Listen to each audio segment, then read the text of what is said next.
श्री बृहस्पतिवार व्रत कथा। भारतवर्ष में एक प्रतापी और दानी राजा राज्य करता था। वह नित्य गरीबों और ब्राह्मणों की सहायता करता था। ये बात उसकी रानी को अच्छी नहीं लगती थी। वह न ही गरीबों को दान देती, न ही भगवान का पूजन करती थी और राजा को भी दान देने से मना किया करती थी। एक दिन राजा शिकार खेलने वन को गए हुए थे तो रानी महल में अकेली थी। उसी समय बृहस्पति देव साधु वेश में राजा के महल में भिक्षा के लिए गए और भिक्षा मांगी रानी ने भिक्षा देने से इनकार किया और कहा, हे साधु महाराज, मैं तो दान पुण्य से तंग आ गई हूं। मेरा पति सारा धन लुटाते रहते हैं। मेरी इच्छा है कि हमारा धन नष्ट हो जाए, फिर न रहेगा बांस न बजेगी बांसुरी। साधु ने कहा, देवी, तुम तो बड़ी विचित्र हो। धन संतान तो सभी चाहते हैं, पुत्र और लक्ष्मी तो पापी के घर भी होने चाहिए। यदि तुम्हारे पास अधिक धन है तो भूखों को भोजन दो, प्यासों के लिए प्याऊ बनवाओ, मुसाफिरों के लिए धर्मशालाएं खुलवाओ। जो निर्धन अपनी कुंवारी कन्याओं का विवाह नहीं कर सकते, उनका विवाह करा दो। ऐसे और कई काम हैं जिनके करने से तुम्हारा यश लोक परलोक में फैलेगा। परंतु रानी पर उपदेश का कोई प्रभाव न पड़ा।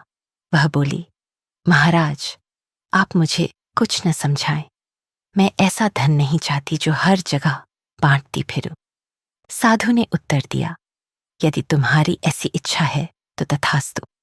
तुम ऐसा करना कि बृहस्पतिवार को घर लीपकर पीली मिट्टी से अपना सिर धोकर स्नान करना, भट्टी चढ़ाकर कपड़े धोना। ऐसा करने से आपका सारा धन नष्ट हो जाएगा। इतना कहकर वह साधु महाराज वहां से अलोप हो गए। साधु के अनुसार कई बातों को पूरा करते हुए रानी को केवल 3 बृहस्पतिवार ही बीते थे कि उसकी समस्त धन संपत्ति नष्ट हो गई। भोजन के लिए राजा का परिवार तरसने लगा। तब एक दिन राजा ने रानी से बोला कि हे रानी, तुम यहीं रहो, मैं दूसरे देश को जाता हूं, क्योंकि यहाँ पर सभी लोग मुझे जानते हैं, इसलिए मैं कोई छोटा कार्य नहीं कर सकता। ऐसा कहकर राजा परदेश चला गया। वहां वह जंगल से लकड़ी काट कर लाता और शहर में बेचता। इस तरह वह अपना जीवन व्यतीत करने लगा। इधर राजा के परदेश जाते ही रानी और दासी दुखी रहने लगी। एक बार जब रानी और दासी को 7 दिन तक बिना भोजन के रहना पड़ा तो रानी ने अपनी दासी से कहा, हे दासी, पास ही के नगर में मेरी बहन रहती है। वह बड़ी धनवान है, तो उसके पास जा और कुछ ले आ, ताकि थोड़ी बहुत गुजर बसर हो जाए। दासी रानी की बहन के पास गई। उस दिन गुरुवार था और रानी की बहन उस समय बृहस्पतिवार व्रत की कथा सुन रही थी। दासी ने रानी की बहन को अपनी रानी का संदेश दिया, लेकिन रानी की बड़ी बहन ने कोई उत्तर नहीं दिया। जब दासी को रानी की बहन से कोई उत्तर नहीं मिला तो वह बहुत दुखी हुई और उसे क्रोध भी आया। दासी ने वापस आकर रानी को सारी बात बता दी। सुनकर रानी ने अपने भाग्य को कोसा। उधर रानी की बहन ने सोचा कि मेरी बहन की दासी आई थी, परंतु मैं उससे नहीं बोली, इससे वह बहुत दुखी हुई होगी। कथा सुनकर और पूजन समाप्त करके वह अपनी बहन के घर आई और कहने लगी, हे बहन, मैं बृहस्पतिवार का व्रत कर रही थी। तुम्हारी दासी मेरे घर आई थी, परंतु जब तक कथा होती है तब तक न तो उठते हैं और न ही बोलते हैं, इसलिए मैं नहीं बोली। कहो दासी क्यों गई थी?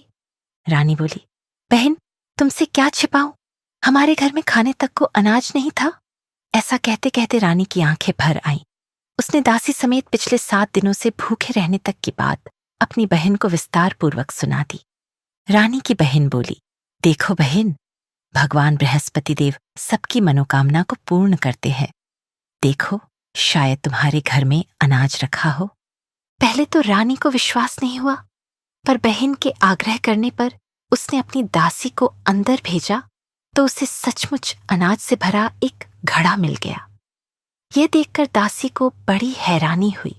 दासी रानी से कहने लगी, हे रानी, जब हमको भोजन नहीं मिलता तो हम व्रत ही तो करते हैं, इसलिए क्यों न इनसे व्रत और कथा की विधि पूछ ली जाए ताकि हम भी व्रत कर सकें। तब रानी ने अपनी बहन से बृहस्पतिवार व्रत के बारे में पूछा। उसकी बहन ने बताया, बृहस्पतिवार के व्रत में चने की दाल और मुनक्का से विष्णु भगवान का केले की जड़ में पूजन करे तथा दीपक जलाए, व्रत कथा सुने और पीला भोजन ही करे। इससे बृहस्पति देव प्रसन्न होते हैं। व्रत और पूजन विधि बताकर रानी की बहन अपने घर को लौट गई। 7 दिन के बाद जब गुरुवार आया तो रानी और दासी ने व्रत रखा, घुड़साल में जाकर चना और गुड़ लेकर आई, फिर उससे केले की जड़ तथा विष्णु भगवान का पूजन किया। अब पीला भोजन कहाँ से आए, इस बात को लेकर दोनों बहुत दुखी थे। चूंकि उन्होंने व्रत रखा था इसलिए बृहस्पति देव उनसे प्रसन्न थे। इसलिए वे एक साधारण व्यक्ति का रूप धारण कर 2 थालों में सुंदर पीला भोजन दासी को दे गए।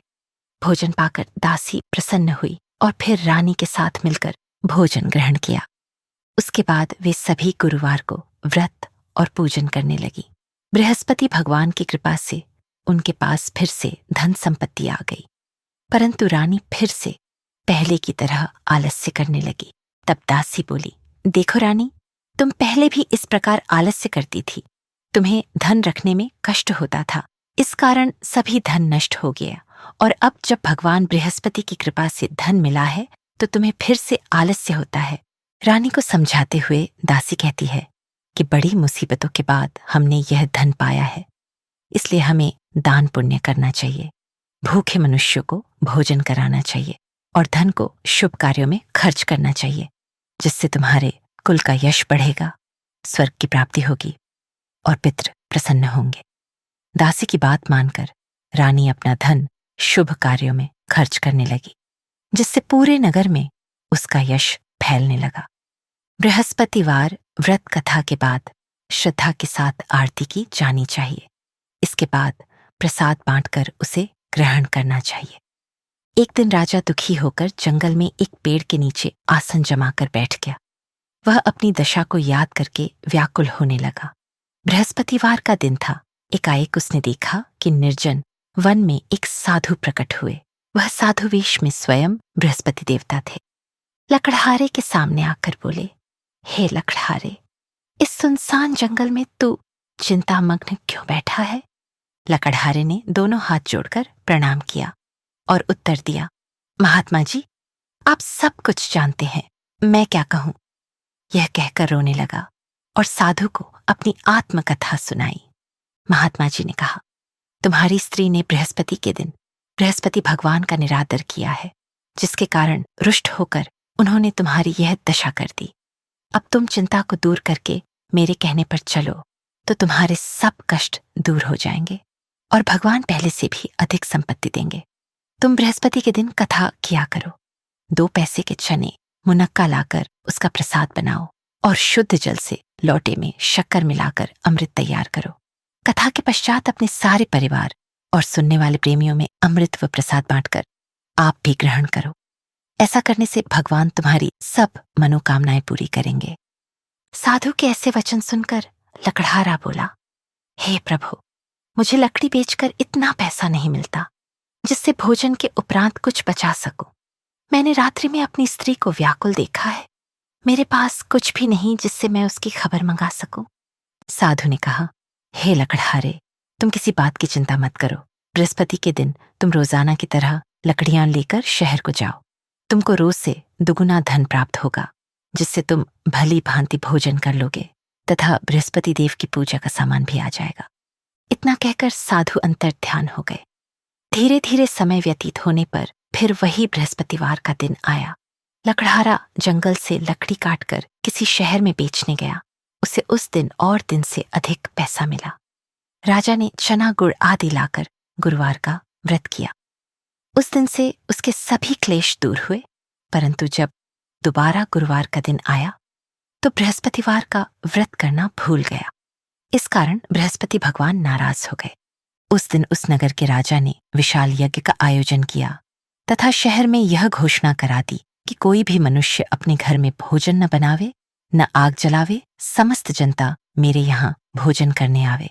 इस आज्ञा को जो न मानेगा उसे फांसी की सजा दी जाएगी। इस तरह की घोषणा संपूर्ण नगर में करवा दी गई। राजा की आज्ञा अनुसार शहर के सभी लोग भोजन करने गए, लेकिन लकड़हारा कुछ देर से पहुंचा, इसलिए राजा उसको अपने साथ घर लेवा ले गए और ले जाकर भोजन करा रहे थे। तो रानी की दृष्टि उस खूंटी पर पड़ी जिस पर उसका हार लटका हुआ था। वह वहां पर दिखाई नहीं दिया। रानी ने निश्चय किया कि मेरा हार इस मनुष्य ने चुरा लिया है। उसी समय सिपाहियों को बुलाकर उसको कारागार में डलवा दिया। जब लकड़हारा कारागार में पड़ गया और बहुत दुखी होकर विचार करने लगा कि न जाने कौन से पूर्व जन्म के कर्म से मुझे यह दुख प्राप्त हुआ है, और उसी साधु को याद करने लगा जो कि जंगल में मिला था। उसी समय तत्काल बृहस्पति देव साधु के रूप में प्रकट हुए और उसकी दशा को देखकर कहने लगे, अरे मूर्ख, तूने बृहस्पति देव की कथा नहीं करी, इस कारण तुझे दुख प्राप्त हुआ है। अब चिंता मत कर, बृहस्पतिवार के दिन कारागार के दरवाजे पर 4 पैसे पड़े मिलेंगे। उनसे तू बृहस्पति देव की पूजा करना, तेरे सभी कष्ट दूर हो जाएंगे। बृहस्पति के दिन उसे 4 पैसे मिले। लकड़हारे ने कथा कही उसी रात्रि को बृहस्पति देव ने उस नगर के राजा को स्वप्न में कहा, हे राजा, तुमने जिस आदमी को कारागार में बंद कर दिया है वह निर्दोष है। वह राजा है, उसे छोड़ देना। रानी का हार उसी खूंटी पर लटका है। अगर तू ऐसा नहीं करेगा तो मैं तेरे राज्य को नष्ट कर दूंगा। इस तरह रात्रि के स्वप्न को देखकर राजा प्रातःकाल उठा और खूंटी पर हार देखकर लकड़हारे को बुलाकर क्षमा मांगी तथा लकड़हारे को योग्य सुंदर वस्त्र आभूषण देकर विदा कर दिया। बृहस्पति देव की आज्ञानुसार लकड़हारा अपने नगर को चल दिया। राजा जब अपने नगर के निकट पहुंचा तो उसे बड़ा आश्चर्य हुआ। नगर में पहले से अधिक बाग, तालाब, कुएं तथा बहुत सी धर्मशाला, मंदिर आदि बन गई है। राजा ने पूछा, यह किसका बाग और धर्मशाला है? तब नगर के सब लोग कहने लगे, ये सब रानी और बांदी के हैं। तो राजा को आश्चर्य हुआ और गुस्सा भी आया। जब रानी ने यह खबर सुनी कि राजा आ रहे हैं तो उन्होंने बांदी से कहा कि हे दासी, देख राजा हमको कितनी बुरी हालत में छोड़ गए थे। हमारी ऐसी हालत देखकर वह लौट न जाए, इसलिए तू दरवाजे पर खड़ी हो जा। आज्ञानुसार दासी दरवाजे पर खड़ी हो गई। राजा आए तो उन्हें अपने साथ लिवा लाई। तब राजा ने क्रोध करके अपनी रानी से पूछा कि यह धन तुम्हें कैसे प्राप्त हुआ है? तब उन्होंने कहा, हमें यह सब धन बृहस्पति देव के इस व्रत के प्रभाव से प्राप्त हुआ है। राजा ने निश्चय किया कि 7 रोज बाद तो सभी बृहस्पति देव का पूजन करते हैं, परंतु मैं प्रतिदिन दिन में 3 बार कथा तथा रोज व्रत किया करूंगा। अब हर समय राजा के दुपट्टे में चने की दाल बंधी रहती तथा दिन में 3 बार कहानी कहता। एक रोज राजा ने विचार किया कि चलो अपनी बहन के यहाँ हो आवे। इस तरह निश्चय कर राजा घोड़े पर सवार हो अपनी बहन के यहाँ को चलने लगा। मार्ग में उसने देखा कि कुछ आदमी एक मुर्दे को लिए जा रहे हैं। उन्हें रोककर राजा कहने लगा, अरे भाइयों, मेरी बृहस्पति देव की कथा सुन लो। वे बोले, लो, हमारा तो आदमी मर गया है, इसको अपनी कथा की पड़ी है। परंतु कुछ आदमी बोले, अच्छा कहो, हम तुम्हारी कथा भी सुनेंगे। राजा ने दाल निकाली और जब कथा आधी हुई थी कि मुर्दा हिलने लग गया, और जब कथा समाप्त हो गई तो राम राम करके मनुष्य उठकर खड़ा हो गया। आगे मार्ग में उसे एक किसान खेत में हल चलाता मिला। राजा ने उसे देख और उससे बोले, अरे भैया, तुम मेरी बृहस्पतिवार की कथा सुन लो। किसान बोला, जब तक मैं तेरी कथा सुनूंगा तब तक 4 हरे या जोत लूंगा। जा अपनी कथा किसी और को सुनाना। इस तरह राजा आगे चलने लगा। राजा के हटते ही बैल पछाड़ खाकर गिर गए तथा किसान के पेट में बड़ी जोर का दर्द होने लगा। उस समय उसकी माँ रोटी लेकर आई। उसने जब यह देखा तो अपने पुत्र से सब हाल पूछा और बेटे ने सभी हाल कह दिया। तो बुढ़िया दौड़ी दौड़ी उस घुड़सवार के पास गई और उससे बोली कि मैं तेरी कथा सुनूंगी, तू अपनी कथा मेरे खेत पर चलकर ही कहना। राजा ने बुढ़िया के खेत पर जाकर कथा कही, जिसके सुनते ही वह बैल उठ खड़े हुए तथा किसान के पेट का दर्द भी बंद हो गया। राजा अपनी बहन के घर पहुंचा। बहन ने भाई की खूब मेहमानी की। दूसरे रोज प्रातःकाल राजा जगा तो वह देखने लगा कि सब लोग भोजन कर रहे हैं। राजा ने अपनी बहन से कहा, ऐसा कोई मनुष्य है जिसने भोजन नहीं किया हो? मेरी बृहस्पतिवार की कथा सुन ले। बहन बोली, हे भैया, यह देश ऐसा ही है कि पहले यहाँ लोग भोजन करते हैं, बाद में अन्य काम करते हैं। अगर कोई पड़ोस में हो तो देखाऊं। वह ऐसा कहकर देखने चली गई, परंतु उसे कोई ऐसा व्यक्ति नहीं मिला जिसने भोजन न किया हो। अतः वह एक कुम्हार के घर गई जिसका लड़का बीमार था। उसे मालूम हुआ कि उनके यहाँ 3 रोज से किसी ने भोजन नहीं किया है।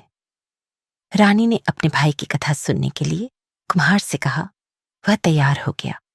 राजा ने जाकर बृहस्पतिवार की कथा कही, जिसको सुनकर उसका लड़का ठीक हो गया।